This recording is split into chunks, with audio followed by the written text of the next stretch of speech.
За энэ сургуультанд сууснараа айгүй их мэдж авлаа. Эрүүл мэнд тамхиталт гэсэн сэдвээр ингээ хүүхдүүд өөрсдөө айгүй илэрхийлж илээ. Тэгээд би хараалсан илэрхийлэл гэсэн чинь нөгөө бэлгийн боловсрал дээр бол хүүхдүүд бол нэг илэрхийлэх болсон зүгээр дугуй болсон сонсдог болсон.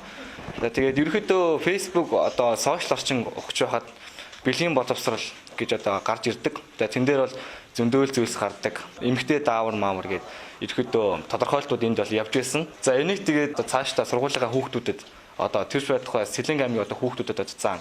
За хүүхдүүдэд зааснаар энэ бол одоо цуурхаш шиг одоо дамжин тэгээд ерөөхдөө өсвөр үеийнхэнд зөвхөн энгийн яриа болно гэж одоо итгэж байна. Би эмч клубт яваад 2 жил гаруй болж байна. Манай эмч клубт 10 гаруй хүүхдүүд байдаг. Ер нь ийм өсвөрийн кабинет байдаг гэдгийг бид нар ерөөсөө мэдээлгүйсэн. Тэгээд би өнөөдөр анх удаа мэдчихээн. Тэгээд анх удаа эрэхтэй би маш өндөр сэтгэлдээ ороод гарлаа. Тэгээд бусад хүүхдүүдийн ч гэсэн энд ирээд сургалтаа сонсоод илүү их мэдлэгийг аваасаа гэж би үнэхээр хүсэж байна. Тэгээд би ч гэсэн бас бусдаа ч гэсэн илүү их мэдлэгийг өгөхтэйхээ хүсэж байна. Маш хэрэгтэй мэдээлэл байсан.